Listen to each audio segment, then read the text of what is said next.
Les étoiles de l'aube.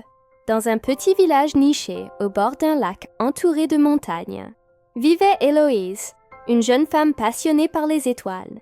Chaque nuit, elle montait sur la colline avec son télescope, dessinant les constellations et imaginant des histoires dans le ciel nocturne. Un soir d'été, alors qu'elle s'apprêtait à observer une pluie d'étoiles filantes, un étranger apparut sur la colline. C'était Gabriel, un photographe itinérant à la recherche de paysages, unique pour capturer la beauté du monde. Intrigué par la silhouette d'Héloïse et ses cahiers remplis de croquis célestes, il engagea la conversation. Leurs univers se croisèrent ce soir-là. Elle lui apprit à lire les étoiles et il lui montra comment immortaliser ces instants magiques à travers l'objectif de son appareil. Chaque soir, ils se retrouvaient sur la colline. Héloïse partageait ses rêves, d'explorer le monde au-delà de son village, et Gabriel lui racontait ses voyages, ses escales dans des villes lointaines, et les visages qu'il avait rencontrés.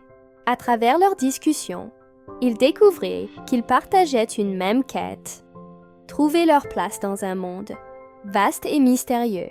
Au fil des semaines, leur complicité se transforma en amour. Gabriel, pourtant habitué à ne jamais rester au même endroit, sentit pour la première fois qu'il voulait s'ancrer quelque part, ou plutôt auprès de quelqu'un. De son côté, Héloïse réalisa que le monde, qu'elle avait tant rêvé de découvrir, se trouvait dans les yeux de Gabriel. Un jour, alors que l'automne teignait les arbres de rouge et d'or, Gabriel proposa à Héloïse de l'accompagner dans son prochain voyage. Elle hésita, tiraillée entre l'attachement à son village et l'envie de suivre son cœur. Mais lors de leur dernière nuit sur la colline, une étoile filante traversa le ciel. Héloïse fit un vœu, puis se tourna vers Gabriel avec un sourire lumineux. « Mon univers, c'est toi. Emmène-moi. » Et ainsi, main dans la main, ils partirent ensemble explorer le monde, tout en continuant à lever les yeux vers les étoiles. Là où leur histoire avait commencé,